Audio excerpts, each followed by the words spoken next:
그 5장 그럼 1절부터 12절까지 한 절씩 교독해 나가면서 지난 부분 참고해 봅시다. 그리스도께서 우리로 자유케 하려고 자유를 주셨으니 그러므로 굳세게 서서 다시는 종의 멍에를 매지 말라. 그러나 바울은 너희에게 말하니 너희가 만일 할례를 받으면 그리스도께서 너희에게 아무 유익이 없으리라. 여기서 할례라는 게 뭐고? 이게 왜 자꾸 이렇게 여기다 붙여야 돼? 얼굴에다가? 야, 이거 왜 이런 모양이야 이게? 이거 이상하잖아 이게.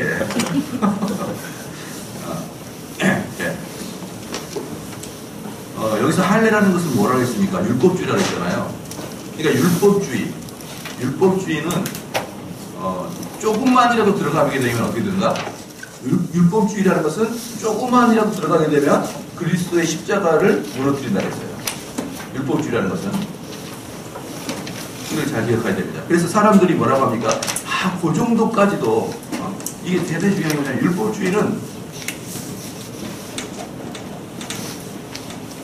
율법주의는 정말 한 톨만 들어가도 한 톨만 들어가도 뭐가 되는 거예요? 그리스도의 십자가의 도를 어떻게 무너뜨린다 했어요. 한 톨만 들어갔다. 점만 들어갔다. 근데 율법주의가 뭐라고 했습니까? 율법주의의 개념을 잡자 그랬잖아요. 그때 뭐 어떻게 잡았죠? 왜 율법주의 개념 그럼 제가 쉽게 가르쳐 드렸잖아요. 뭐예요? 우리의 행위가 하늘의 복을 내리기도 하고 올리기도 하는 거예요. 이게 율법주의의 핵심이란 말이에요. 여러분의 기도에 열심히, 내가 열심히 기도하니까 하나님 복을 주셨다. 이런 메커니즘이 율법주의라니까요. 여러분이 율법주의 할 때 율법을 지켜야 복을 받는다 이렇게 생각하면 안 돼요. 왜 그렇게 생각하면 안 되냐? 지금 우리 한국에서 율법을 지킬 사람이 없잖아요. 한국교회는 율법을 지키지 않아요. 저건 누가 지킵니까? 무슨 어디 유월절 하나요? 우리 양 잡나? 소 잡지 않잖아요. 그러니까 우리는 다 율법을 지키지 않는다고 생각해요. 율법주의가 아니라고 생각한단 말이죠. 우상 숭배자도 마찬가지예요. 우리가 부처님께 절하지 않고 우리가 무속 신앙을 만나러 가지 않으니까 우리는 우상 숭배하지 않는다고 생각하지만 사실은 만몬신을 섬기고 있잖아요. 우리 마음속에 하나님보다 더 높이 추구하고 있는 부분이 있잖아요. 그게 뭐라고요? 그게 우상 숭배잖아요. 그러니까 우상 숭배를 단지 부처님한테 절하는 걸 우상 숭배라고 말해버리면 어떻게 된다? 엄청난 우상 숭배를 놓쳐버리는 거예요. 이것처럼 율법주의를 우리가 이스라엘 사람처럼 율법을 지키지 않기 때문에 우리 율법주의가 아니라 이렇게 하게 되면 진짜 율법주의를 놓치는 거예요. 그 율법주의는 뭐라고요? 내 노력에 의해서 하나님의 은혜가 내려오기도 하고 멈추기도 하고 이걸 율법주의라고 그랬잖아요. 그럼 이렇게 이야기하지 않냐 말이에요. 보편적인 교회에서. 목사님 내가 요즘에 신앙이 좀 다운되고 집안이 어려워요. 어떻게 할까요? 뭐라고 합니까? 열심히 기도하세요.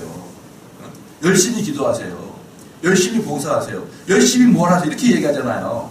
그러니까 이것들은 뭡니까? 당연히 기도하고 말씀 듣는 건 당연하죠. 그런데 그 뉘앙스 속에 열심히 기도하게 되면 뭐가 풀릴 수도 있다는 이런 뉘앙스가 따라오잖아요. 그럼 성도들은 그걸 듣고 내가 열심히 기도하면 열심히 봉사하면은 뭐가 바뀌겠구나. 이렇게 생각하는 순간 뭐가 되는 겁니까? 율법주의가 되는 거예요. 자, 그런 생각으로 들어가게 되면 뭐 하는 것입니까? 그리스도의 도가 무너져 내린다는 거예요. 무너져 내린다. 여러분 이걸 대단히 심각하게 생각해야 됩니다.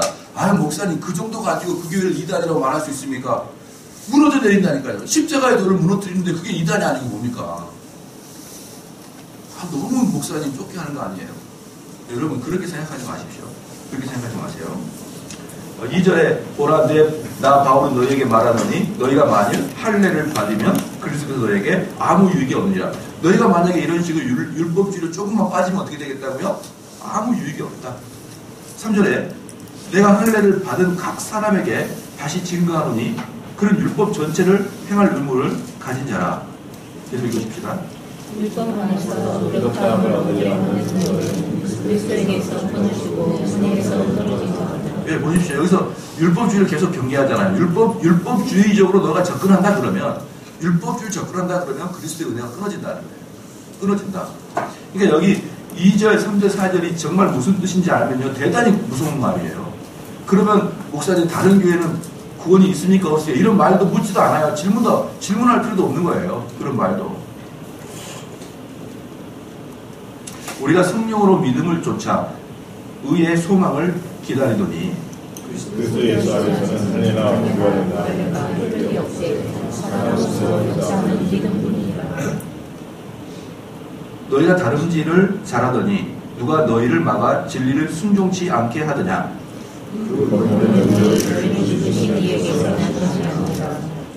자, 7절부터 또 누구죠? 거짓 교사들에 대한 책망이죠. 적은 누룩이 온 덩이에 퍼지더니라. 나는 너희가 아무 가르마를 하지 아니할 줄을 주 안에서 확신하노라. 그러나 너희를 원망하는 자는 누구든지 심판을 받으리라. 형제들아, 내가 지금까지 할례를 전하면 어찌하여 지금까지 핍박을 받으리요? 그리하면 십자가에 거치는 것이 그쳤으리니. 자, 여기서 보면은 할례를 전한다. 율법주의를 전하면 뭐 한다는 것이죠? 율법주의를 전하면 내가 핍박받을 일이 없다는 거예요. 그러니까 아까처럼 율법주의 여러분 열심히 하세요. 그럼 주님이 복 주십니다. 이렇게 이야기하게 되면요, 핍박할 사람이 없습니다. 여러분 이 땅에서. 그런데 그렇게 해도 되는 게 아니에요. 그렇게 하는 게 맞지 않습니다. 그러면 당장 누구부터 핍박을 하냐 그러면요, 열심히 봉사했던 사람부터 핍박을 해요. 뭐라고 합니까? 그럼 지금까지 우리가 열심히 섬겼던 것은 의미가 없단 말입니까? 이러면서 핍박을 하는 거예요.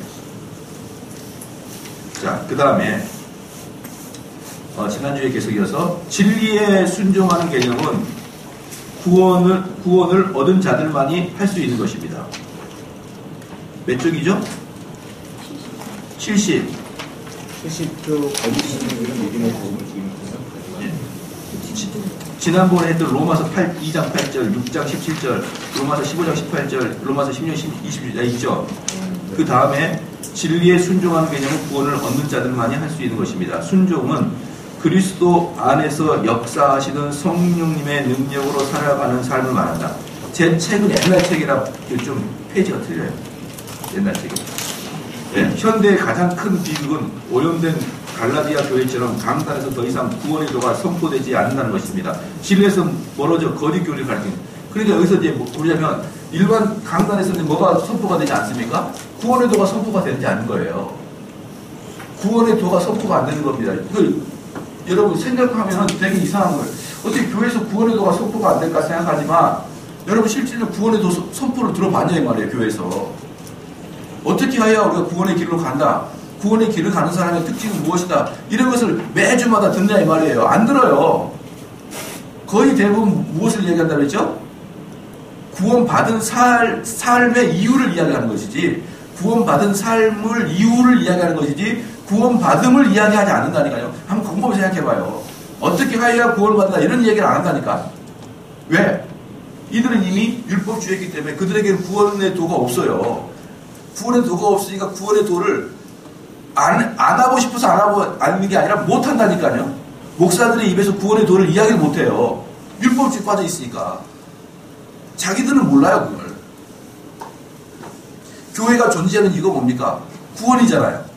교회가 존재하는 이유가 구원인데, 지금 교회에서는 구원을 이야기하지 않고, 그리고 존재의 이유를 이야기하지 않고, 구원받은 이유를 이야기한단 말이에요. 이유를. 제가 옛날에 첫 전도사 때 그런 얘기를 해줬어요. 사람들한테. 나는 사람을 거듭나기를 못하겠는데, 거듭나는 사역을 나는 못하겠는데, 거듭난 자들은 내가 양육할 자신이 있다. 제가 항상 그랬어요. 전도사 때. 왜 그랬을까요? 거듭나의 사역을 모르니까 나도 모르게 내가 만약에 이 청년을 만났거든요. 만났단 말이에요. 그럼 이 청년은 완전히 불신자야. 그럼 이 불신자를 내가 어떻게 끌고 예수 그리스도 앞에 끌어안칠 것인가에 대한 생각 자체를 못했다니까요. 그냥 이 아이가 목사님 나 교인이에요. 성도예요. 그러면 그때부터는 양육을 시키겠어. 어떻게 살아라. 성도는 이렇게 살아야 된다. 저렇게 살아야 된다. 양육을 시키겠는데 애가 불신자일 때는 성도를 못 만들겠더라니까요. 제가. 그러니까 보편적인 교회에서는 구원의 도를 이야기 안 하는 거예요. 이미 다 지났기 때문에 안 하는 게 아니란 말이에요. 여러분이 실질적으로 물어보시단 말이에요. 목사님, 얘를 구원시켜야 되는데 어떻게 할까요? 그럼 목사님께서 뭐라고 할까요? 시작? 그럼 하나님이 하신 일이니까 우리 얘기 아니냐 이렇게 얘기한단 말이에요. 그럼 교회 존재 이유가 뭐예요? 다 하나님이 하시는 일인데. 침대에 누워있으면 돼요. 침대 맡에는 하나님 계십니까? 안 계십니까? 하나님 교회 와. 옛날에 우리 교회에 어떤 권사님이 한 분 계셨는데 그냥 일평생 부처님만 믿다가 교회 오신 분인데 그분은 교회 오면은 강대상에 하나님이 앉아 계신 줄 알았대. 이렇게 부처님처럼 어디가 아무것도 없더라는 거야. 그것처럼 여러분 불신자를 하나님께 어떻게 끌고 갈까요? 이런 얘기는 안 합니다. 이런 얘기는 안 해요. 그냥 나는 교인입니다. 이런 사람에게 이제는 우리 교인끼리 어떻게 삽시다. 요 얘기하는 거 하는 거예요. 그냥. 그럼 뭐예요? 결국 구원의 도가 다 망가졌단 말이에요. 망가졌다. 그죠? 예.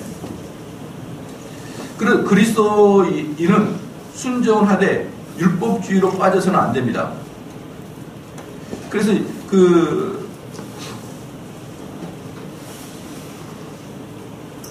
요즘에 이제 제일 핫한 목사님들의 그 설교의 특징이 뭐라고 했습니까? 그러니까 저는 지금 현대판 정의를 외치는 자들 있죠. 현대판 정의를 외치는 자들. 이 현대판 정의를 외치는 자들은요, 정말 사악해요. 저는 보면 이 사람들이 왜 정의를 외치냐 그러면요, 이게 꼭 사회랑 똑같거든요. 사회의 분위기가 교회로 들어왔어요. 자, 사회에서는 대기업 적폐다 아니라 대기업 적폐예요. 적폐. 왜 여러분들 요즘에 어떻게 상권이 좀 어렵죠? 좀 어렵죠. 그래서 어려우니까 더 어려졌어. 뭐 때문에 어려졌죠? 이 신세계 여기 스타필드가 들어오면서 상권이 더 어려졌잖아요. 마음속에 뭐가 있는 거예요? 대기업이 들어옴에 대해서 중소기업이 죽어나간다는 개념이 있잖아요. 근데 제가 요즘에 스타필드 한 번씩 탐방 가거든요.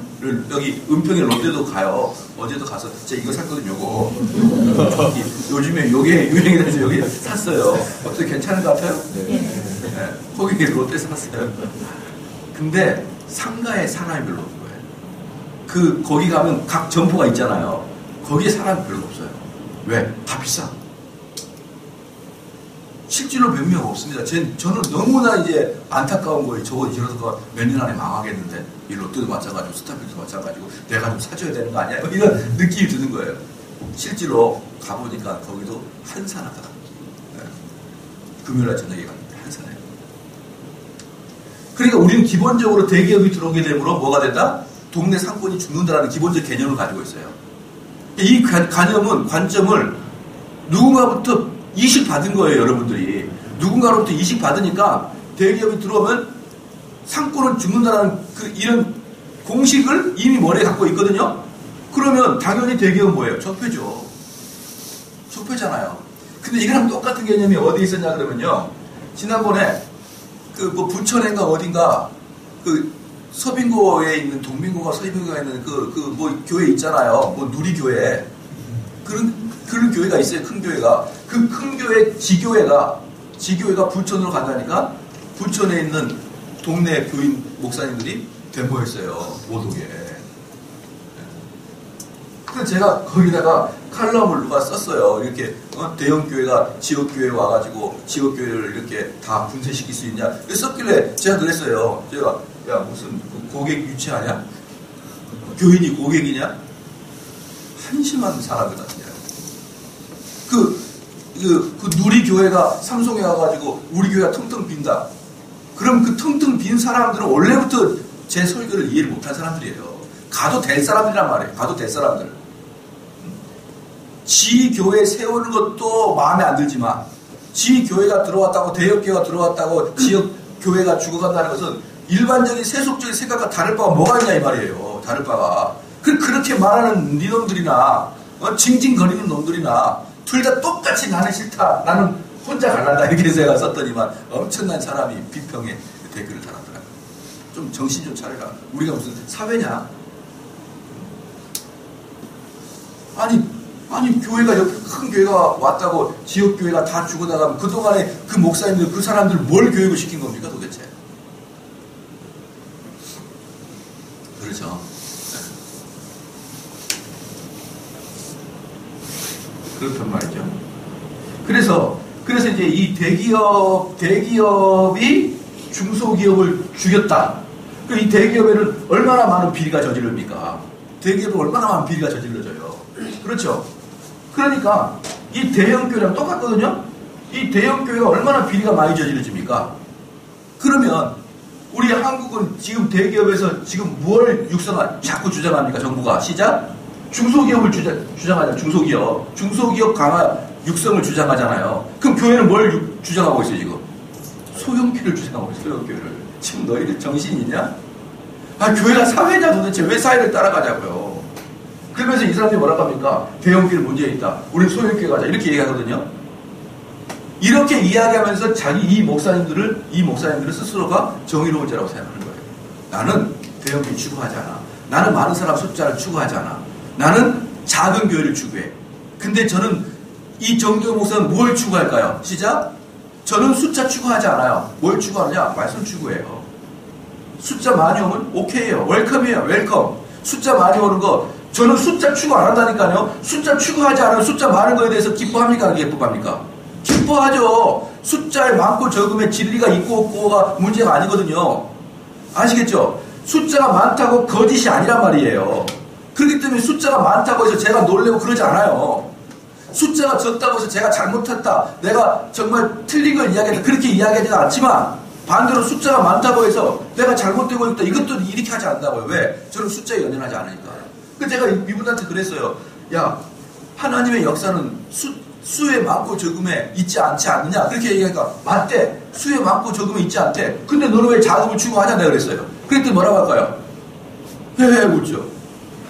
웃는 거 외에는 딱히 할 말이 없거든요. 그러면서 내가 그랬어요. 너 이거 신종 마케팅인 거 알고 있냐? 너 교인들 점점 늘고 있지? 내가 그랬어요. 맞대, 늘고 있는 거예요. 왜? 이 정의를 추구하는 이 젊은 교인들이 저교회 보니까 대형교회 추구하지 않은 거 보니까 목사님 정의로 이래서 숫자가 늘어나 여기가. 정말 신종 마케팅. 그래서 현대 교회에서 많은 사람들한테 어필하고 있는 설교자들은 그러면 우리 그리스도인들이 이렇게 하지 말고 이렇게 합시다. 우리 그리스도인들이 좀 더 다른 사람을 위해서 헌신합시다. 그렇죠? 우리 그리스도인들이 다른 사람을 위해서 좀 더 불편하게 살아도 감수합시다. 우리 그리스도인들은 저렇게 떵떵거리고 부르주아처럼 살지 맙시다. 전부 다 뭐예요? 뭐뭐 하지 맙시다. 뭐뭐 합시다. 다 행위를 이야기하잖아요. 행위를. 그러니까 수많은 사람들이 그동안에 머리 벗겨지고 막 얼굴에 개기름 질질질하고 살찐 목사들이 할렐루야 할렐루야 그런 걸 보다가 복 받으려면 헌금 많이 해. 막 그런 걸 보다가 이렇게 스마트한 목사님들이 우리 그렇게 살지 맙시다. 우리 정의롭게 삽시다. 그러니까 막 젊은 사람들이 그런 데로 가는 거예요. 그런 데로. 그거 뭡니까? 율법주의. 아시겠죠? 그것도 율법주의예요. 율법주의의 또 다른 가면에서 나타난 것입니다.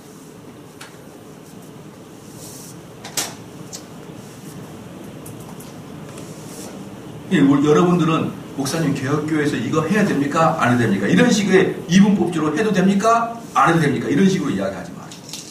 그것만큼 얼마나 어리석은 짓이 있습니다. 되셨죠? 자, 봅시다. 거짓 선생들은 믿음에 도움을 주기는커녕 방해만 한다. 디모데전서 4장 보겠습니다. 디모데전서 4장. 디모데전서 4장 1절, 2절, 3절, 4절. 1절, 2절 같이 한번 읽게 시작. 그러나 성령이 받지 말씀하시기를 후일에 어떤 사람들이 믿음에서 떠나 미혹해 하는 영과 귀신에 가르침을 좇으리라 하셨으니 자기 양심이 파임 맞아서 외식함으로 거짓말하는 자들이다. 그래서 이제 이분들하고 이제 저는 이런 분들을 거짓 선생이라고 얘기를 해요. 대기업처럼 대형 교회를 운영하면서 떵떵거리는 목사들은 저는 삼류라고 생각해요. 삼류. 근데 얘네들이 진짜 인류예요. 소욕을 추구하면서. 인류. 왜? 사람들이 인식을 못하니까. 근데 저는 이들을 뭐라고 생각하냐? 거짓교사라고 해요. 거짓교사라고. 제가 흔히 말하죠. 광명한 천사의 특징이 뭐라고 했습니까? 광명한 천사. 광명한 천사가 거짓교사잖아요. 광명이 뭡니까? 유명해야 돼, 일단. 유명해야 됩니다. 천사가 뭡니까? 착해야 돼요. 이 두 개가 갖춰져야 광명한 천사가 되는 거예요. 그러면 탐욕스러운 목사는 뭡니까? 탐욕스러운 목사는 광명한, 유명한, 나쁜 자니까 광명한 천사에 못 들어가요. 조용히 목사님 광명한 천사 아니란 말이에요. 들통난 천사죠. 이미. 그러니까 이것은 뭐예요? 천사가 기본적인 요건이 있는 거예요. 정말 누가 봐도 착해야 됩니다. 근데 저는 그들이 뭘 모른다? 구원의 도를 모른다. 라고 확신해요. 그래서 이렇게 자꾸 막 이 현대 사회를 따라가면서 소용화를 추구하고, 느림을 추구하고, 이런 것을 추구하는 자들 있잖아요. 이런 자들 제가 항상 이야기합니다. 너가 왜 그렇게 이야기를 할 줄 아냐? 넌 구원을 몰라서 그래. 그렇게 이야기하면 미쳐버리려고 그래. 죽이려고 그래, 저를. 목사에게 내가 그렇게 이야기하거든. 저는 목사를 만나면 사정없이 이야기합니다. 우리 평신을 만나면 사정 있게 이야기하지만 너는 구원을 몰라서 그래. 내가 뭐 어떻게 몰라? 그럼 얘기해봐. 나한테 얘기해봐. 얘기해봐. 이미 우리 나이 또래는 내가 아무리 깝죽거려도 안 때리거든요. 얘기해봐. 얘기해봐. 모르잖아. 화를. 그래서 저는 서서히 공공의 적이 되어가고 있어요. 서서히 이제 공공의, 뭐 다 싫어해요, 저는. 나도 걔를 다 싫어해요, 사실. 근데 좋아하고 싶은 마음이 추워도 없어요. 이 동네에서 제가 얼마 전에 어떤 목사님 만났는데, 이 고양시 전체에서 제일 핫한 교회 중에 하나가 우리 교회래요. 우리 교회래. 왜 그러냐고 보니까, 아니, 저 사람은 누군데 한 번도 고양시 목회자 연대에 안 나와? 몇 년째 저렇게 있으면서, 어떤 사람이야? 막 그러면서 목사님들이 막 이렇게 묻더래요. 나보고 왜 안 나오냐고. 그래서 제가 그랬죠. 병로는 깜빡이 넣는데 안 갑니다. 나 안 갈 거야. 혼자 있을 거야. 혼자만 있을 거야. 그랬죠. 저는 막 가고 싶지 않아요. 왜냐 그러면 너무나 답답하고 화가 나요. 거기 앉아있으면. 화가 난단 말이에요. 뭐 여기 삼성리에서도 목사님 연대하자는 거예요. 연대에서 뭐 하자는 거예요? 목사님들 연대하면 뭐 할까요? 무슨 음악회 만들자고. 이 동네 환경에 대해서 우리 토론을 한번 하자고. 안 하고 싶다니까요. 저는. 그거 하자라고 연대하는 거예요. 그래서 제가 그랬죠. 차라리 저한테 배우는 게 어떻습니까? 그랬더니 뭐 이런 사람이 있어요. 교회끼리 연대해가지고, 이 동네 환경 미화 같은 거 하겠죠, 뻔히. 또 이 동네 못 사는 사람을 조사해가지고, 또 돕겠죠, 연대해가지고. 다 행위군 아니에요? 율법주의? 그래서 제가 누구랑 연대하니까? 혼자 그냥 앉아있는 거지, 혼자. 그래서 여기 보십시오. 그런 사람들이 14장 1절에, 디모데 4장 1절에, 그러나 성령이 밝히 말씀하시기를 후일에 어떤 사람들이 믿음에서 떠나, 이 믿음이 뭡니까? 오직 은혜의 교리에서 떠났다는 거예요. 오직 은혜의 교리가 다른 말로 믿음이잖아요. 행위가 들어가도 어떻게 믿음이 됩니까, 그게? 오직 믿음에서 떠나 미혹해 하는 영과 귀신의 가르침을 줬도록 하셨으니, 그래 한번 생각을 해보십시오. 여러분들, 누군가 와가지고 여러분에게, 야, 우리 귀신 믿자. 그럼 여러분 그 따라가겠습니까? 야, 우리들의 신은 뿔 달린 마귀야. 그럼 따라가겠냐고요. 근데 여기서 귀신은 뭡니까? 듣기에 너무 합당한 이야기를 하는 사람들이에요. 듣기에 합당한 사람들. 2절에 자기 영이 화인 맞아서 외식함으로. 왜 외식하게 됐습니까? 왜 외식할 수밖에 없느냐? 이들은 외식할 수밖에 없어요. 왜냐? 사람이 본성이 변하려고 그러면 성령이 내려와야 되거든요. 본성이 변하려면 성령이 내려와야 돼. 그럼 성령이 내려오기 위해서는 뭐가 있어야 됩니까? 오직 은혜로 말미암아 성령이 역사하거든요. 근데 얘네들은 오직 은혜 교리가 아니고 행위 구원이니까 어때요? 성령의 역사가 없는 거예요. 근데 있는 척 해야 되니까 이들 다 외식이에요. 있는 척 해야 되니까. 착한 척 해야 될 거 아니에요. 성령이 그 사람을 변화시키지 못하니까 인간적인 노력으로 착한 척 해야 될 거 아니에요. 모든 언행이 다 뭐가 되는 거예요? 외식이에요. 그때부터. 모든 언행. 성령이 없는 상태에서 성령이 있는 것처럼 행동하는 모든 것은 다 외식일 수밖에 없다. 그 다음에 외식함으로 거짓말하는 자다. 그들은 결국 거짓말하는 자들입니다. 사도행전 20장 보겠습니다. 사도행전 20장.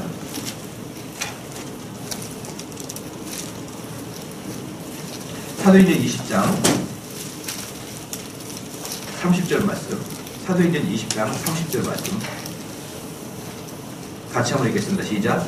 또한 너희 중에서도 제자들을 끌어 자기를 쫓게 하려고 너그러운 말을 하는 사람들이 일어나기를 내가 아노라. 그 거짓 교사의 특징은 뭡니까? 비슷하다는 거예요. 비슷. 응? 언뜻 들으면 평신도들이 도저히 구별하지 못할 정도의 비슷함을 가지고 있다는 거예요. 그러지 않으면 여러분 따라가지 않습니다. 여기서도 만약에 아주 우리 성도들은, 평신도들은요, 여러분들이 많이 공부를 했어도 정말 목사님들 중에서 99% 은혜 언약에서 1% 행위 언약을 딱 넣으면 못 발견합니다. 여러분들이 공부를 해도 못 발견해요. 어떻게 표현하냐면, 저분은 또 다른 시각 갖고 있고 이렇게 표현해요. 저희들이 보면 딱 알거든요. 근데 평신도를 보면은 아무리 공부를 해도 또 다른 시각이 있구나. 우리 목사님께 없는 또 다른 시각을 제시하는 거예요. 이렇게 할 수밖에 없는 거예요. 그런데 만약에 그런 분들이 가르치면은 서서히 하나씩 넣어준단 말이에요. 그럼 자기도 모르는 사이에 조금씩 율법주의가 들어가게 되거든요. 여러분 발견할 수 있다 없다? 없어요. 근데 새로운 목사님이 삼위일체는 거짓말이야. 그럼 어때요? 처음부터 여러분 저 사람은 이상한 사람이구나. 안 따라가죠. 그렇기 때문에 거짓 교사들은요, 사람들을 끌어가는 거짓 교사들은 거의 유사하다는 걸 여러분이 알아야 돼요. 그래서 지금 가장 큰 문제는 뭐냐? 이 정대호 목사에게 가장 큰 해를 끼치는 사람은 순복음교회 목사님이 아니라니까요. 순복음교회 목사님은 아예 저하고 관계도 없어요. 이제 뭐예요? 개혁주의 안에 있으면서 개혁주의에서 조금씩 행위를 넣는 사람들이 있어요. 많이. 의외로 많아요. 그런 분들이 대번에 저하고 부딪히게 되죠. 바울이 말하는 거짓 선생들은 양심에 화인 맞아 거짓에도 아무런 가책이 없는 것입니다. 양심에 화인 맞았다는 것은 무감각하다는 것이죠. 디모데후서 3장 7절입니다. 이 사람들은 자기들이 진리를 말하고 있다고 생각해요. 자기들도. 디모데후서 3장 7절입니다. 같이 한번 읽겠습니다. 시작. 항상 배우나 마침내 진리의 지식에 이를 수 없는. 이게 정말 대단한 거예요. 항상 성경을 배워. 항상 성경을 공부해.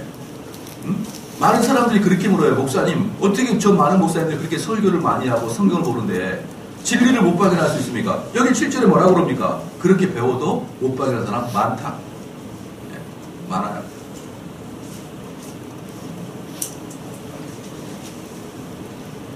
다시 이제 갈라디아서 5장으로 가겠습니다. 갈라디아서 5장 8절이에요. 8절 말씀에 그 권면이 너희를 부르신 이에게서 난 것이 아니라 정말 뭡니까? 하나님의 사람들이 아니라는 것이죠. 하나님께서는 그리스도인을 부르신다. 하지만 갈라디아 교인들은 율법주의로 부른 것은 분명 하나님은 아니라는 것이죠. 자, 여기서 봅시다. 율법주의.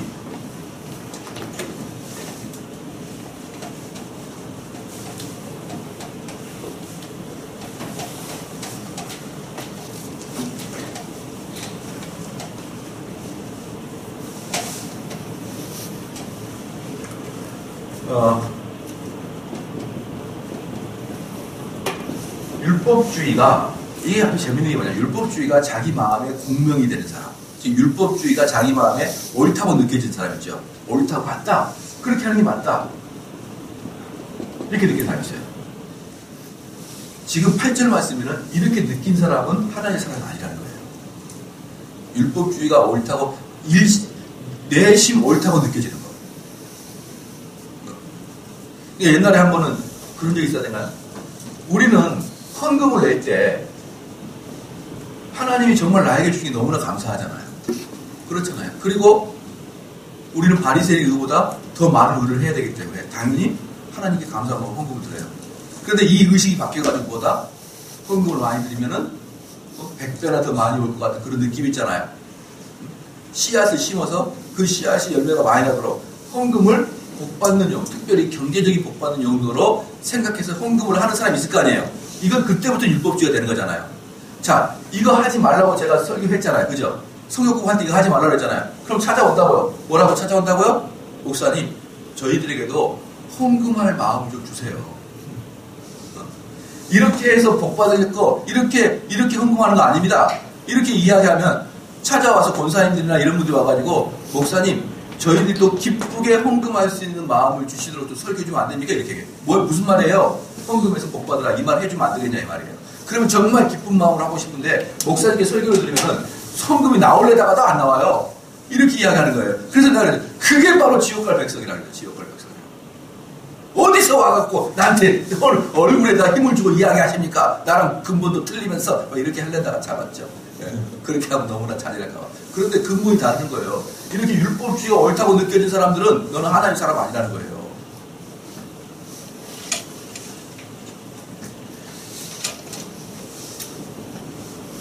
제가 이제 어떤 요즘에는 이제 동영상을 듣는데 이제 여러 가지 기독교적 관련된 건 잘 안 듣지만 사회 관련된 내용 있잖아요. 예를 들어 저는 이렇게 막 철학자들 걸 좀 들어요. 요즘에 철학자 하이데거도 좀 들어보고. 왜? 그쪽이 제가 약하니까. 약한데 함부로 말하면 된통 부끄럽잖아요. 그러니까 루소도 한번 듣고 마르크스도 듣고 그러거든요.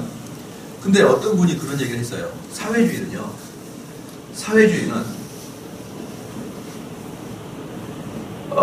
보수주의와 자유주의와는 다르게, 보수주의와 자유주의와 다르게 인간에 대한 낙관론을 가지고 있다. 사회주의, 인간에 대한 낙관. 이게 무슨 뜻이냐? 인간은 탐욕스러운데, 원래 인간 탐욕스럽거든요. 탐욕스러워서 악의 다툼으로 돈을 벌어가고, 돈을 벌어서 이 사람들이 자본을 축적하는데, 이게 옳지 않다고 자꾸 교육하고, 그 다음에 환경을 조성해주면 사람들이 변화해서 착하게 될 수 있다는 낙관론을 가지고 있다. 사람을 교육하고 환경을 개선해주면 사람이 착해질 수 있다는 것이죠. 그래서 이렇게 자본주의는 한 사람이 능력 있는 사람이 돈을 다 가져가는 반면에 사회주의는 특징이 뭐냐 그러면 공산입니다. 공산. 이 공산이 뭐냐 그러면 공동생산에서 이게 중요한 거예요. 그 다음에 공동생산에서 필요 분배예요. 필요 분배. 다 같이 생산을 해서 필요한 사람에게 주는 거예요. 예를 들어서 우유를 나눠준다 그러면 여기는 아이가 집에 둘이 있으니까 우유를 많이 주고 여기는 아이가 없으니까 우유를 조금 주는 거예요. 그러니까 같이 공동 생산해서 필요에 따라서 이 사람은 아이가 많으니까 우유와 기저귀를 좀 더 주고 이 사람은 없으니까 우유를 조금 주고 이렇게 하는 게 원시 공산주의예요. 그러니까 사람은 그럴 때가 가장 아름답다는 거예요. 아시겠죠? 그러니까 이 사회주의는 어떻게 하자는 거예요? 그쪽으로 가자는 거예요. 그러니까 이 사회주의는 이 생각 자체가 처음에 뭐가 있는 거예요? 사회주의는 생각 자체가 처음에 인간이 선하다는 기본 개념 가지고 있고 두 번째, 우리 개혁주의는 인간은 악하다는 것부터 시작하잖아요. 그러니까 제가 만약에 우리 성도들이 기본적으로 악하다는 생각으로 갖고 있는 목사이면 옆에 있는 사람은 여러분들은 선하다는 기본 전제적으로 갖고 있는 사람이 있단 말이에요. 그럼 이 사람이 여러분을 대하는 거하고 제가 여러분을 대하는 거하고 다 틀리다? 틀린 거예요. 전혀 틀려요. 전혀 틀립니다. 전사님 송신대에서는요 시험 볼 때 무시험 무감도 하나요? 네. 안 하고 계신 분이시고 컨닝 하는 겁니다. 많아요. 신학생이 그렇게 말하면 환상이 깨져요. 환상. 컨닝하는 겁니다. 무감독 가르쳐서랑 똑같아요. 인간이 타락했는데 감독해야죠. 손바닥 꺼내봐 이렇게 하는 게 인간 전적 타락을 인정하는 교수죠. 나 너희를 믿는다. 너희는 신학생이니까 널 믿는다. 뒤통수 맞아 봐야 정신을 차리죠. 그래가지고 열심히 공부하는 애들은 B 나오고 컨닝하는 애들은 A 나와요. 전적 타락을 주장하는 사람들은 인간을 믿는 게 아니에요. 그래서 몽테스키에라는 사람 있죠. 몽테스키라는 사람이 계몽주의 사람인데 이 사람이 기독교적 관점을 갖고 있어요. 그래서 그 사람이 어떻게 했느냐? 인간은 믿을 존재가 아니니까 권력을 삼고도 분리해야 된다. 권력을 집중하면 타락한다. 그래서 분리해야 된다. 이게 기본적으로 인간의 타락을 인정하는 사람들의 생각이고, 인간의 타락을 인정하지 않은 사람들은 나 너를 믿어줄게. 너가 한번 해봐. 그러면 그 사람의 믿음을 받고 그 사람은 열심히 일할 수 있다. 이렇게 헛된 이야기를 하는 것이에요. 이게 여러분들 만약에 어디 가다가 그 무료 뭡니까? 이렇게 커피 1,000원 넣고 커피 뽑아먹는 거 있잖아요. 그냥 다 뽑아먹어요. 그냥 돈 내지 말고. 왜? 인간의 전적 타락을 주인한테 보여줘야 돼. 너희들이 이걸 하고 있는 게 얼마나 인간을 선하게 생각하고 있는 건지 아냐? 어떻게 인간에게 그렇게 합니까? 아시겠죠? 인간을 타락한 전제 조건으로 알고 있는 사람들은 기본적으로 인간을 믿지 않아요. 그러면 인간을 타락한 존재로 알고 있기 때문에 기본적으로 인간을 믿지 않는 것과, 잘 들으십시오. 인간에 대한 낙관론을 갖고 있고 인간을 믿는 사람들의 두 종류의 사람이 있을 거 아니에요. 그럼 인간을 믿지 않는 사람이 더 흉악합니까? 인간을 믿는 사람이 더 흉악할까요? 시작. 결과물은 어떻게 할까요? 인간을 믿지 않는 사람이 사역하는 게 흉악한 결과가 나올까요? 인간을 믿는 사람의 사역이 흉악한 결과가 나올까요? 시작. 믿지 않는 자가 흉악한 결과가 나와요. 왜? 인간의 타락을 믿는 자들은 너가 타락해도 나는 깜짝도 안 해요. 너 그럴 줄 알았어. 너 인마 괜찮아. 원래 인간은 그렇게 타락하게 돼 있어요. 괜찮아. 근데 인간을 믿는 자는 어땠습니까? 니네 신학생 이럴 줄 몰랐다. 나 너희들 믿고 무시험 봤는데 다 큰 민구 했느냐? 나 몰랐다 이놈들 하면서 어때요? 흥분하기 시작해요. 근데 그 사람에게 총과 칼을 쓸 수 있는 권력이 있으면 죽여요. 여러분 압니까? 그래서 인간이 선하다는 사회주의 낙관론은 사람을 숙청하는 데 가게 됩니다. 인간이 악하다고 시작하는 것은 사람이 죄를 짓지 못하도록 법을 만들 거예요. 근데 개혁주의 하면서 사회주의적 관점을 갖고 개혁주의 하는 사람은 어떻습니까? 제가 보기에는 개혁주의 모르는 거예요. 아셨죠? 무슨 말인지 아시겠죠? 또 하나 율법주의를 하게 되면서 기독교인이라고 하는 사람은 하나님의 백성이 아닌 거예요. 좀 이해가 되십니까? 이해가 되셔야 돼요. 이게 아무것도 아닌 거예요. 아무것도 아닌 게 아니고 여러분 머릿속에 이런 것들이 좋게 느껴진다. 이게 좋게 느껴진다. 여러분의 DNA가 뭔가 선택받지 못한 백성이라는 증거라는 거니까 이게.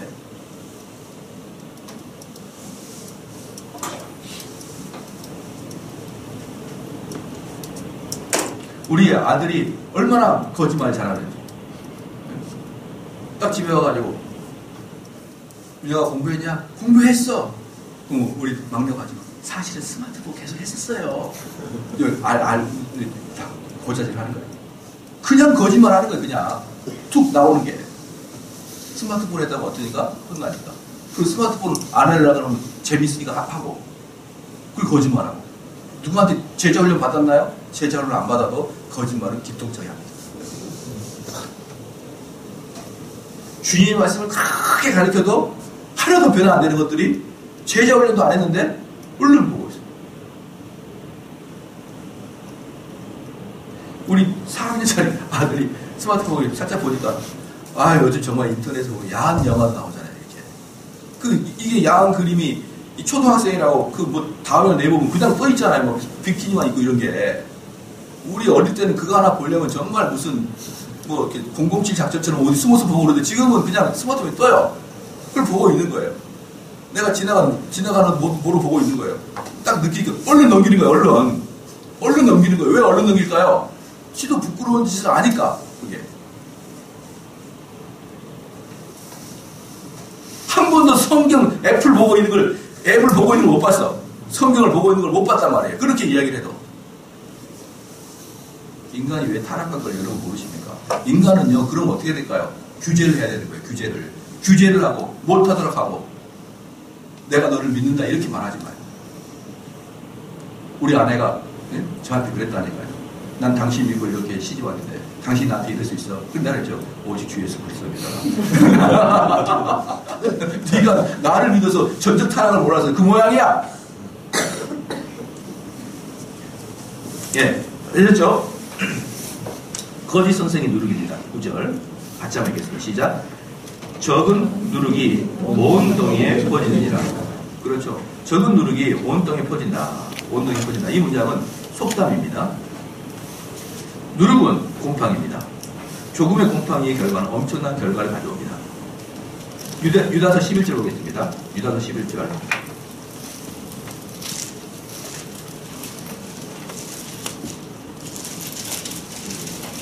유다서 11절. 같이 한번 읽을게요. 시작. 가인의 길에 행하였으며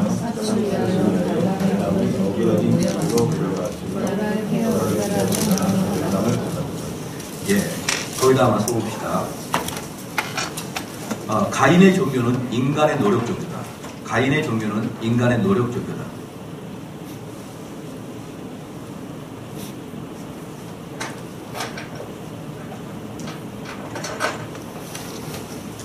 자, 거짓 교사들은 인간의 노력으로 신앙을 성장시키려 하거나 구원받을 수 있다고 가르치는 자들이 거짓입니다. 발람이 한 일이 뭡니까? 발람이 한 일은 하나님께서 하지 말라고 분명하게 선 그은 것을 자기의 유익, 개인적인 유익을 위해서 말을 안 하거나 말을 하거나 이렇게 하는 자예요. 만약에 내가 여기서 어떤 사람 잘못을 꼬집으면 그 사람이 교회 안 나올 것 같으니까 이야기를 안 하거나 또 그 사람을 좀 용기를 붙들어주기 위해서 살짝 이렇게 아부하는 말로 잘하고 있습니다. 이렇게 이런 자들을 발람의 자손이더라. 이렇게. 자, 그 다음에 거짓 선지자들은 어떤 형태로 존재하는가? 유다서 12절 한번 읽겠습니다. 시작. 저희는 기탄 없이 너희와 함께 먹으니 너희 애찬에 암초요 자기 목만 기르는 목자요 바람에 물려가는 물 없는 구름이요 죽고 또 죽어 뿌리까지 뽑힌 열매 없는 가을나무요. 여기서 기탄은 뭐다? 기초 탄탄 수학이 아니에요. 가차 없이 거리낌 없이 와서 같이 교제한다는 거예요. 거리낌 없이. 거리낌 없이 교회 안에서 같이 한다.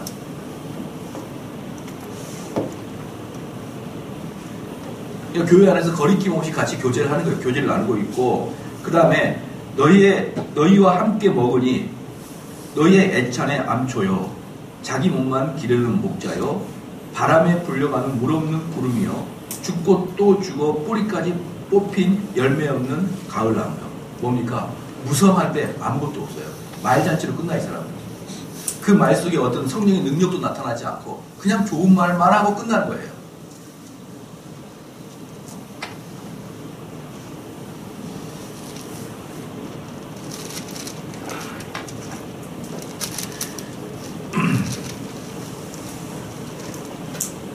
그 벤자민 플랭크라는 사람이 이런 말을 했거든요. 벤자민 플랭크라고 하는 사람이 그 편자 있죠. 편자 말 말고 그걸 편자라고 하거든요. 편자의 그 박을 못이 없으니 편자의 못을 박을 수 없으니 말이 사라지고 전쟁 때서 달릴 말이 없는 거예요. 편자의 말이 사라지니 장군이 없어지고 장군이 사라지니 군대 전체가 없어지고 군대가 없어지니 패배된다. 이거 벤자민 플랑크가 그렇게 얘기했거든요. 뭐냐면 시작 그 못 하나 그거 하나 없는 게 결국은 군대까지 패배할 수 있다고 말하는 거예요. 아유 그 못 하나가 뭐가 중요합니까? 라고 하지만 그거 하나가 전체 군대를 몰살시키게 있다. 그러니까 하나라도 조심하게 쳐다보라. 하나라도 꼼꼼히 쳐다봐야 됩니다. 그게 성도가 가야 될 길인 것이죠. 넷째, 하나님의 심판이 임할 것입니다. 10절 말씀 같이 한번 읽겠습니다. 시작. 나는 갈라디아서 5장 10절 시작. 나는 너희가 아무 다른 마음도 품지 아니할 줄을 주 안에서 확신하노라. 그러나 너희를 요동케 하는 자는 누구든지 심판을 받으리라. 그러죠? 그 누구든지 그리스도 안에 있으면 사단이 그를 해하지 못할 것입니다. 그러나 거짓 선생들은 심판을 받을 것이 확실합니다. 그 누구든지 진리를 혼동시키고 혼란을 일으킨 자들은 하나님의 심판이 그들에게 분명히 있을 것입니다. 베드로후서 2장 보겠습니다. 베드로후서 2장 베드로후서 2장 12절 22절 베드로후서 2장 12절 22절 12절 읽겠습니다. 시작. 그러나 이 사람들은 원래 잡혀 죽기 위하여 난 이성 없는 짐승 같아서 그 알지 못한 것을 회방하고 저희 멸망 가운데서 멸망을 당하였으며 22절 시작. 참 속담에 이르기를 개가 그 토하였던 것에 돌아가고 돼지가 씻었다가 더러운 구덩이에 도로 누웠다 하는 말이 저에게 응하였더라. 그렇죠. 한번 써봅시다. 거짓 선생들은 피할 수 없는 심판에 이르게 된다. 거짓 선생들은 피할 수 없는 심판에 이르게 된다.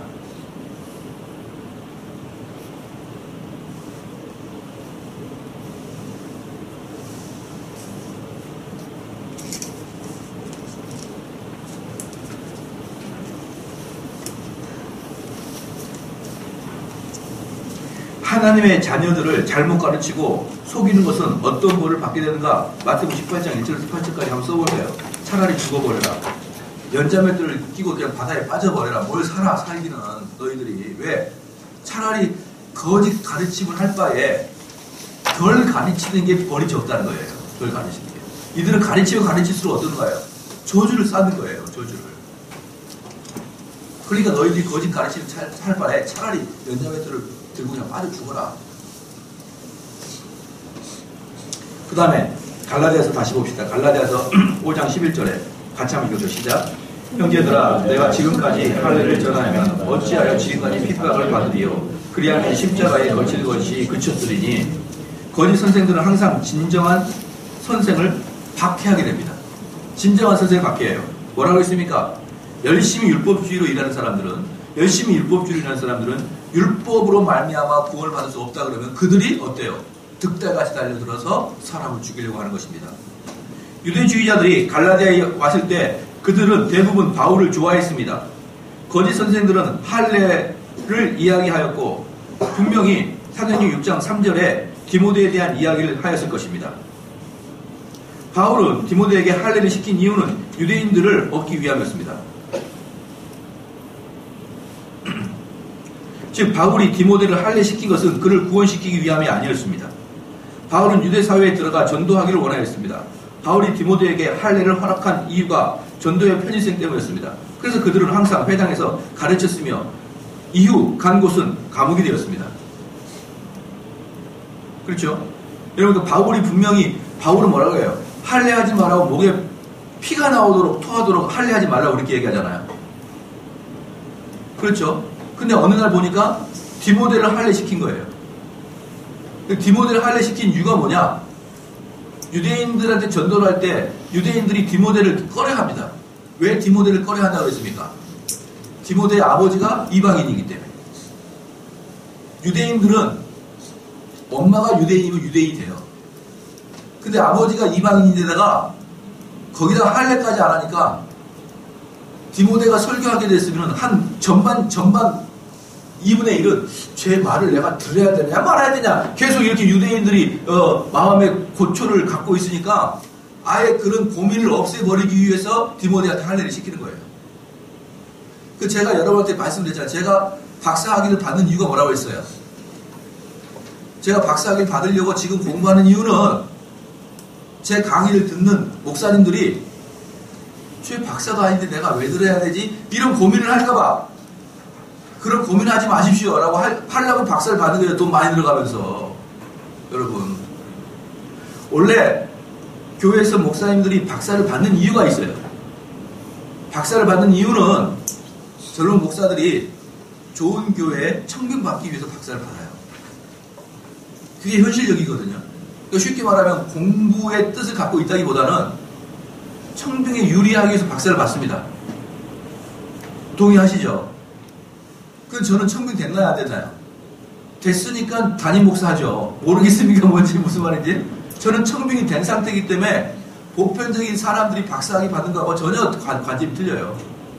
저는 박사 안 받고 아무것도 안 해도요. 저는 담임 목사 됐는데 아무 문제 없어요. 이미 됐으니까 이제. 근데 제가 박사학위를 받는 이유는 사람들에게 좀 그 마음의 부담감을 덜어주기 위해서 내 강의를 듣고 있는 목사들의 부담감을 덜어주기 위해서 제가 헌신하는 거예요. 그럼 제가 어디 가가지고 여러분 박사를 받는다고 목회를 잘하는 게 아닙니다. 박사를 받는 게 중요한 게 아니라 한 영혼을 살리는 뜨거움과 열정이 있어야 됩니다. 그렇게 설교하고 다니다가 내가 어디 가서 박사를 받고 있으면 사람들 뭐라고 할까요? 쥐는 박사를 받지 말라 그러놓고 쥐가 가서 박사를 받네? 이렇게 이야기할 거 아니에요. 그 바울이 그렇다 이 말이에요. 바울은 할례가 우리를 구원을 시켜주지 않지만 자꾸 디모데 할례 때문에 사람들이 디모데의 말씀을 못 받아들이면 그냥 차라리 할례 하는 게 낫다고 생각하는 거예요. 그러니까 여러분들이 잘 생각해야 돼 뭐냐면 그것을 하냐 안 하냐 두 개로 딱 분리해서 생각하지 말라고 제가 계속 이야기하죠. 하냐 안 하냐 이 두 개로 자꾸 분리해 보는 생각들이 너무나 많아요. 여러분 그게 그렇게 하면 안 됩니다. 그 사람의 입장에 들어가서 그 사람은 어떻게 되는 거예요? 그 사람의 입장에 들어가서 그 사람을 한번 살펴봐야 돼요. 그래서 이해하다가 뭡니까? 영어로 언더스탠드잖아요. 다른 사람 밑에서 다른 사람 처지에 한번 들어가 보라고요. 그럼 이해 못할 게 없다고요. 이해 못할 게 없어요. 그렇기 때문에 그 사람이 이것을 했다 안 했다 둘 중에 하나로 이렇게 평가하지 말고 그 사람의 입장에서 생각해 보면은 하지 말아야 된다고 이야기했지만 사실은 해도 되고 그런 게 있는 거예요. 되셨죠? 그게 여러분 신앙입니다. 개혁주의는요 이분법적으로 하면 돼 안 돼 이렇게 나누는 게 개혁주의가 아니에요. 좀 이해가 되셨을까 모르겠습니다. 자, 좀 더 가보겠습니다.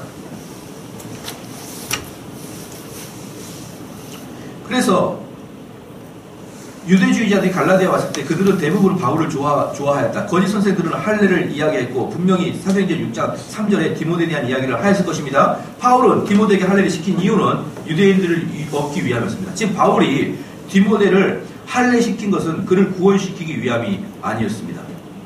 바울은 유대인 사회에 들어가 전도하기를 원하였습니다.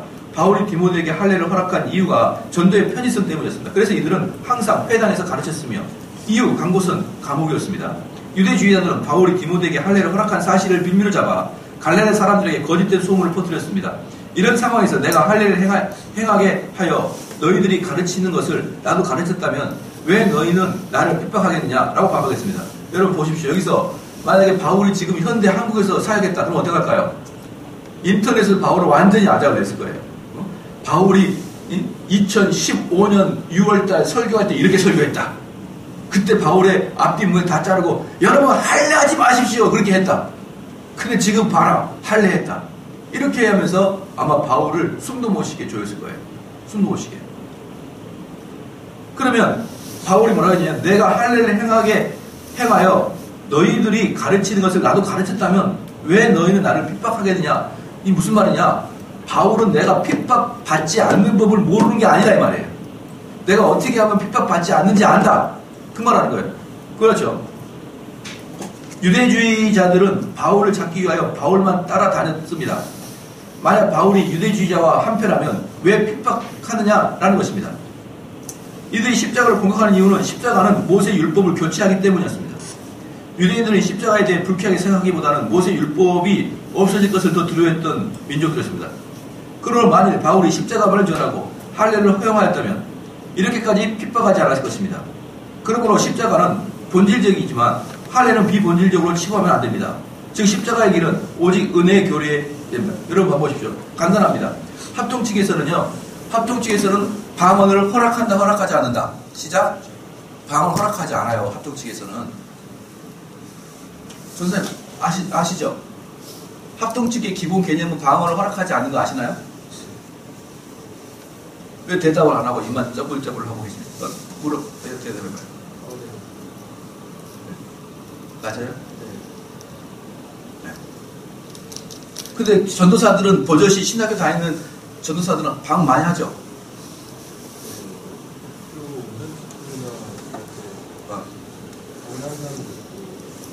방언하는 사람도 있고 안 하는 사람도 있잖아요. 그죠? 네. 제가 물어볼게요. 그럼 교수님들이 방언하지 마 이렇게 합니까? 안 합니까? 그거라고. 직접적으로 얘기 안 하잖아요. 그럼 뭘 피할 수 있어요? 핍박을 피할 수 있어요. 아시겠죠? 이렇게 이야기하면 됩니다. 방언? 그건 중요한 게 아니야. 근데 저는 방언 하지 마. 그럼 어떻게 될까요? 그분은 핍박받지 않고 나는 핍박받아요. 제가 말해볼게요. 저는 핍박받지 않는 방법 알아요, 몰라요? 알죠. 그렇게 이야기하면 핍박 안 받죠. 저는 그게 바로 교수들의 문제라고 생각합니다. 그러니까 총시대를 나와도 자기 교회 가서 방언하고 앉아있는 거예요. 교수가 처음부터 끝까지 1학년 3학년 때까지 계속 어때요? 방언은 개혁주의에서 하는 거 안 됩니다. 안 됩니다. 왜 안 되는지 차근차근 가르쳤으면 어때요? 비록 초기신대 1학년 들어가가지고 논쟁하고 하다가 3학년 되면 다 설득하고 당해서 딱 가가지고 각 교회 들어가가지고 권사님들 방언하고 있으면 이러시면 안 됩니다. 그렇게 될 거 아니에요. 근데 어때요? 전부 다 그냥 자유롭게 방언이 중요한 게 아니니까 뭐 알아서 하십시오. 이렇게 해버리면은 핍박도 안 받고 자기가 합동치 계열이니까 어때요? 방언도 자기는 안 하니까 괜찮고. 지금 바울이 그 얘기하고 있거든요. 누구는 핍박 받지 않는 건 몰라서 그러는 줄 아느냐? 할례 이야기 안 하면 되잖아. 다른 거 이야기하면 되잖아. 할례 이야기 안 하고 다른 거 이야기하게 되면 나 핍박 안 받자는 거 다 알다. 그러나 빙산의 일각이라고 아까 벤자민 플랭클이 말했던 그 못 하나라고 그 방언을 하고 있는 할례를 하고 있는 그 정신 상황이 뭐다? 빙산의 일각이에요. 그 밑에 들어가면 뭐가 있다? 율법주의 다 아는 거예요. 그러니까 그것을 딱 공격하는 겁니다, 여러분. 방언을 보면은 목사님 방언이 뭐 구원과 연관되어 있습니까? 아니 뭐 그렇게 중요한 겁니까? 방언을 보면 그건 빙산의 일각이에요. 왜? 거기 방언 밑으로 쭉 들어가면 뭐가 있다? 영지주의와 계시 지속성이 다 들어가 있는 거예요. 계시 지속성. 우리 개혁주의는 분명히 말하잖아요. 계시 종교성을 이야기하지 않습니까? 성경의 완성을 더불어서 계시 종교성을 이야기하잖아요. 근데 입으로 하는 은사들은요, 그걸 다 받아 쓰는 순간 계시의 연속성이 돼요. 방언하고 안 하고는 빙산의 일각이라니까요. 그 밑에 어떤 신학이 있는지 봐보라고요. 사람들이 그냥 논쟁에 저희 신학교 때 그랬어요. 1학년 때 어떤 교수가 방언을 아니다 그랬다가 어떤 참사를 당했느냐. 등치 좋은 전도사들이 그 교수님 멱살 잡고 위로 몇 번 흔들었어요. 이렇게 흔들었어요. 그도 그럴 게 그 교수님이 방언을 안 한다는 이야기를 했다가 신학생들이 불일 듯 일어나는데 차분하게 대항한 게 아니라 그분도 좀 흥분해가지고 흥분스럽게 이야기를 했더니 몇 명의 의분에 불탄 전도사들이 찾아와가지고 위아래로 몇 번 시소를 태웠지. 교수님 그동안 많이 시소를 들럭들럭. 예. 그러니까 안 해요, 교수들은. 어떤 신학생 사이에 어떤 사람이 있는지 모르니까. 안 합니다, 안 해요. 자, 이들이 십자가를 공격한 이유로 십자가는, 그러므로 만일 바울이 십자가를 전하고 할례를 허용하였다면 이렇게까지 핍박받지 않았을 것이다. 그러므로 십자가는 본질이지만 할례는 비본질로 치부하면 된다, 안 된다? 안 되는 거예요. 그러면 이렇게 바울한테 이야기하겠죠. 바울한테, 야, 바울 선생님, 할례를 하고 할례를 안 하고, 집사님 물어볼게요. 할례를 하고 할례를 안 하고가 천국과 지옥의 문제입니까? 아니죠. 그러니까 지금 바울한테 그렇게 이야기하는 거예요. 바울, 그것은 본질의 문제가 아니잖아. 왜 본질의 문제가 아닌 거 가지고 왜 교회를 회파시키니? 그럼 집사님 뭐라고 하겠어요?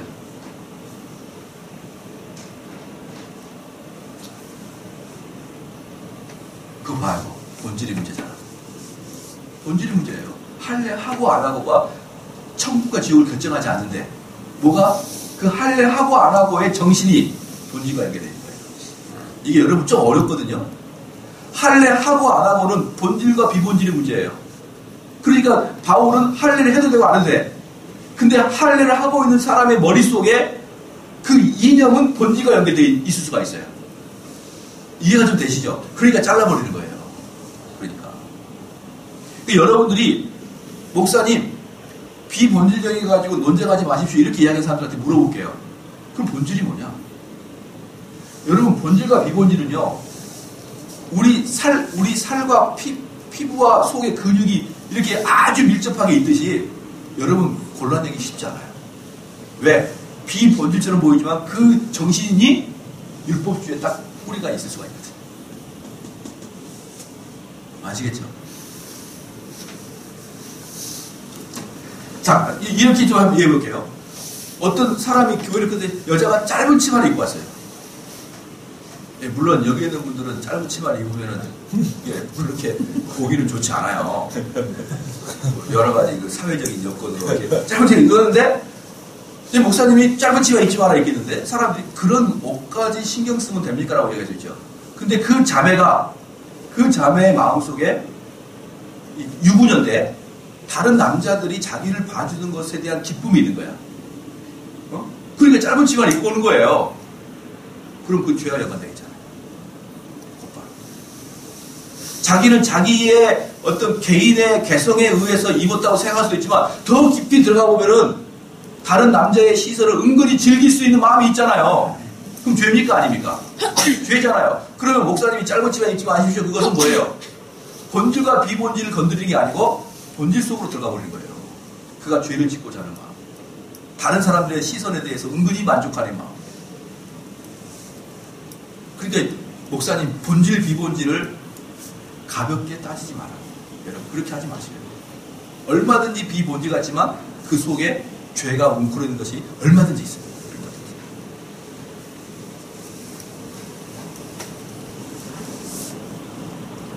그렇죠?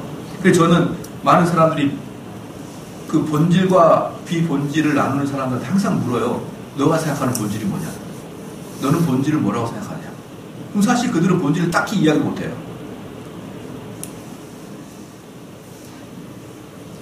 오늘날 십자가의 도는 여전히 핍박의 대상이다. 왜냐하면 십자가의 도는 사람들의 죄를 낱낱이 드러내고 사람들로 하여금 사실에 직시하게 하고 그걸 밑줄가 됩니다. 십자가의 도는 사람의 죄를 낱낱이 드러내고 사람들로 하여금 사실에 직시하게 하고 자신들을 하나님 앞에 벌거벗기고 자신의 무패성과 자신의 더러움을 가지고 의존할 데가 없기 때문입니다.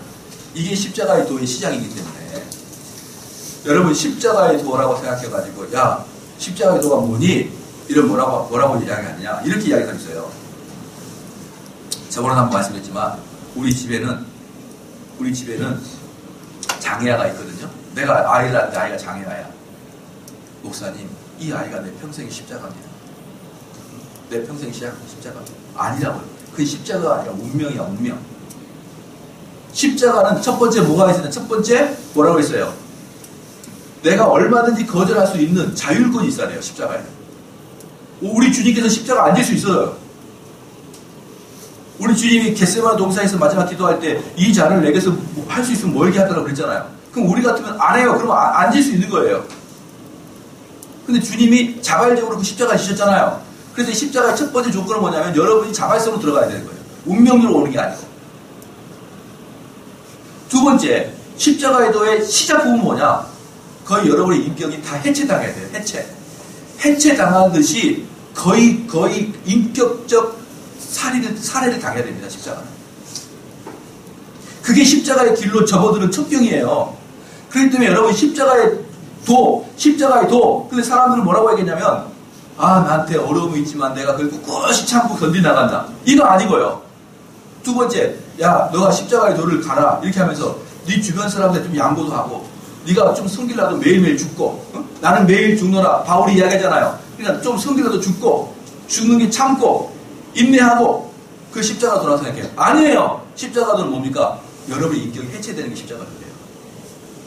아시겠습니까?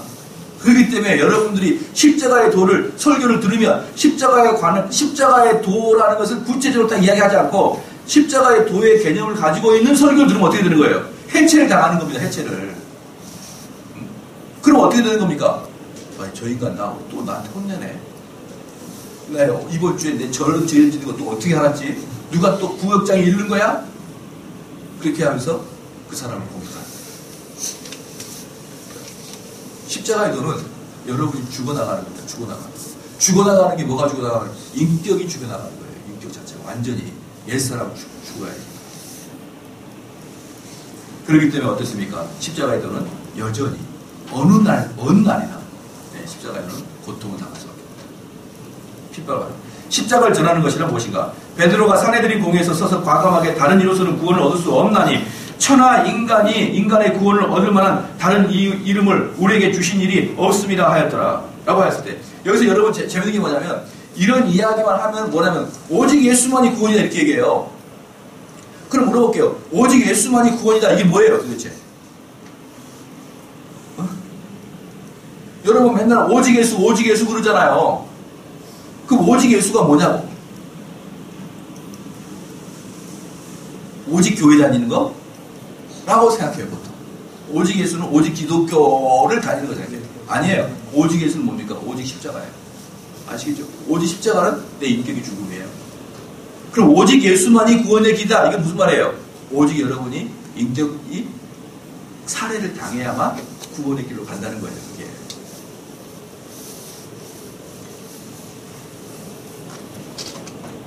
이건 구약과 신약이 동일하게 나타납니다. 동일하게. 이번에 이삭은 어때요? 이삭을 아브라함이 칼로 때려서 죽였죠. 왜 죽였을까? 이미 마음은 이삭을 죽인 거예요. 그동안. 하나님이 잡아서 그렇지. 안 잡아서 그냥 내려가는 거예요. 이미 이삭을 마음속으로 살해했어요. 그랬더니, 그러니까 어때요? 새로운 이삭을 만나게 돼요. 새로운 이삭. 살아난 이삭을 만나게 되죠. 맞죠? 이미 마음속에 아브라함 이삭을 죽인 거거든. 근데 다른 양을 대체했기 때문에 그 이삭이 다시 살아난 거예요. 죽어야 사는 겁니다. 죽어야. 그게 십자가의 도예요. 그것만, 그 십자가의 도의 방식으로만이 너희가 구원을 받는다. 이게 오직 예수 그리스도의 도만 은혜를 받는 구원받는 뜻이에요. 그렇죠? 그래서 베드로가 사내들인 공의에서 과감하게 다른 예수 구원을 얻을 수 없나니 천하 인간의 구원을 얻을 만한 다른 이름을 우리에게 주신 이름이 없음이라 하였더라. 라고 하였을 때 그들은 그 소리를 듣고 싶지 않았습니다. 그 이유는 자신들이 믿고 있던 인간의 노력의 종교가 무너지기 때문입니다. 인간의 노력의 종교를 기본적으로 인간은 가능성이 있다. 인간은 선하다는 기본 전제 조건이 깔린 게 인간의 노력 종교예요. 그러니까 이것을 완전히 망가뜨리는 거예요. 완전히 망가뜨리는 거예요. 인간이 뭐 할 수 있냐? 제가 항상 말해요. 지금 데모하는 사람들 니네들이나 똑바로 살아 이렇게 얘기하잖아요. 그럼 그 수많은 데모하는 사람은 어때요?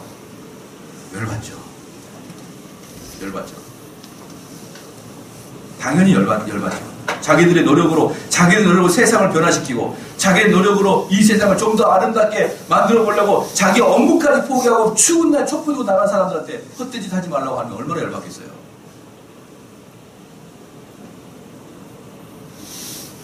십자가 도는 여전히 인기가 없습니다. 왜냐하면 십자가의 도는 죄를 직시하냐면 그 죄를 벗겨내며 인간의 이기심 용납하지 않으며 또한 인간의 노력을 얻는 교만을 절대 용납하지 않기 때문입니다. 그러니까 여러분 어때요? 십자가의 도를 가지고 있는 설교자들은 그 설교자들에게 설교를 들은 사람들은 교만하면 안 되겠죠. 왜? 교만하지 못하도록 계속 인격 살인을 하니까. 그리스도를 전하는 것은 사람으로부터 핍박을 받는 것에 초청하는 것입니다. 그리스도를 믿는다는 것은 사람들의 죄를 외치는 것이므로 그들의 비위를 거스르게 하기 때문입니다. 그러니까 여러분 십자가의 도가 이런 건데 사람들이 이제 불신자가 왔어. 여기 불신자가 한 명이 왔거든요. 이렇게. 근데 와가지고 하나님은 당신을 사랑합니다. 이런 이야기를 하고 앉아있어요. 이게 무슨 십자가의 도입니까? 고속도로지. 안 그래? 사랑합니다. 하나님이 당신을 오늘 선택하고 구원받았습니다. 고속도로죠. 무슨 십자가의 도입니까? 그곳은 찾는 이가 많고 넓고 그런 길이죠. 저번에 한번 어떤 목사님이 그래서 뭐 당신을 사랑하고 막 그렇게 해서 제가 그래서 저 사람을 하나님이 사랑하는지 어떻게 알아요? 내가 물어보니까 유구무원이더라. 유구무원이더라.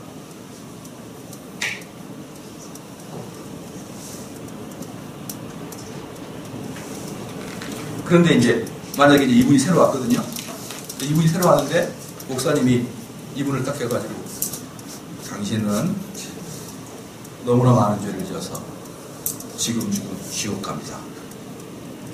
이거 하고 당신은 하나님이 당신 사랑하면 이거 하고 어때요? 여름과 겨울 같죠? 여름과 겨울 같잖아요. 근데 당신은 지금 지옥 가 이거죠. 이번에요. 저기 전도대회 했지 않습니까? 전도대회 해가지고 새로운 사람 몇 분하고 대화를 해봤는데 정말 독특한 걸 제가 느꼈어요. 전도대회에서 교회를 전혀 새로 나왔는데 그 중에 몇 분이 저한테 뭐라고 했냐면 목사님 설교할 때 제 마음이 철렁철렁 내려앉았어요. 그런 사람들이 2명이나 정착했어요. 교회를 한 번도 다니지 않고 안티 애들이 안티인데 한번 제가 설교할 때 이렇게 했거든요. 여러분들이 설교자의 흠을 잡아내려고 처음부터 끝까지 보면은 예수님의 설교도 흠 잡을 수 있다. 내가 이렇게 얘기했거든요. 근데 거기에서 안티애가 내 설교 흠 잡으려고 앉아있다가 그 소리 듣고 깜짝 놀란 거예요. 그 친구가 그렇게 말했어요. 저건 난데 제 마음이 싸늘했습니다. 그 등록했어요.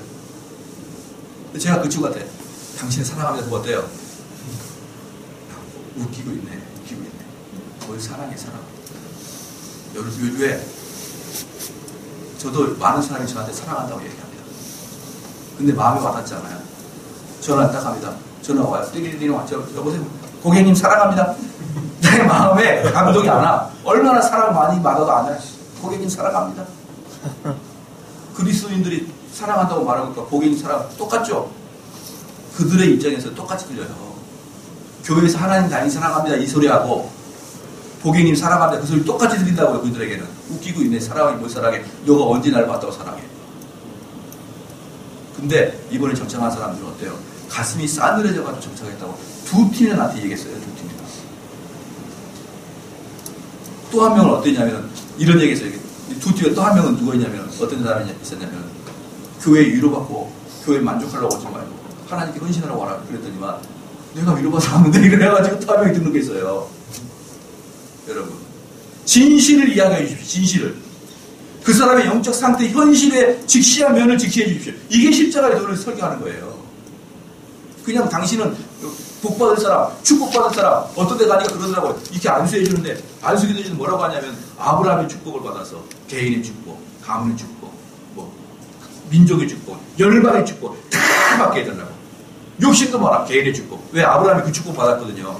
그러니까 머리에다 안수하면서 아브라함의 축복을 받게 해달라는 거야. 시작. 개인의 축복, 가문의 축복, 민족의 축복, 열방의 축복을 다 받았잖아요. 아브라함이. 그걸 받게 해달라는 거야. 그런 식으로 아부 떨지 말자는 거예요. 그런 식으로. 얘가 왜 그런 식의 복을 받아야 됩니까? 자기 회개부터 해야지 그런 걸 받든 거 받든 거 하죠. 자기의 죄를 그대로 가지고 있어. 그런 민족의 축복, 열방의 축복은 그 돈을 뭐 할까요? 죄 짓고 다니죠. 옛날에 병원 가니까 어떤 분이 아파가지고 목사님 나한테로 기도했어요. 내가 기도했어요. 근데 기도하기 전에 물어볼게요. 나서면 뭐 하려고요? 그 몸으로 죄 지러 가려고.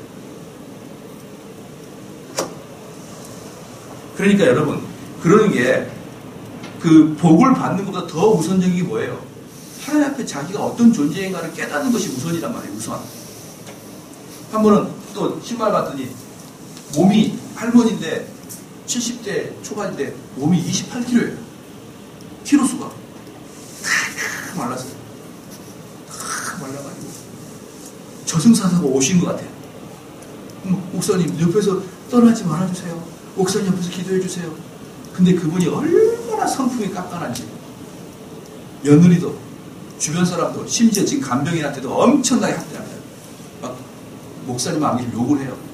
어디서 돈 처먹는 애가 나와갖고 말이에요. 간병이라고 하는 것이 이러면 사람을 엄청 괴롭힙니다. 이게 밥도 못 먹어요. 밥을 먹는데 코에다가 미음을 넣어야죠. 먹을 수는 있는데 못 먹어요. 거식증 환자처럼. 28kg예요. 제가 가가지고 절에서 기도해달라서 가서 기도했어요. 근데 할머니 회개부터 하셔야죠. 왜? 그러는 거예요. 그동안 얼마나 많은 사람을 할머니 그렇게 욕했습니까? 그거 갖고 가시려고요, 할머니? 무서워. 진짜 무서워 오기 전에 그들에게 회개하시고 그들에게 잘못 구하십시오. 그 다음부터 안 부르시더라고요. 근데 그분이 그랬어요. 자기는 지금까지 처음으로 회개를 하라는 소리도 지금까지. 도대체 목사님은 뭐 하고 있는 거예요? 그렇게 다른 사람, 주변 사람 힘들게 하는 그 할머니한테 도대체 뭘 하고 있었던 겁니까, 도대체?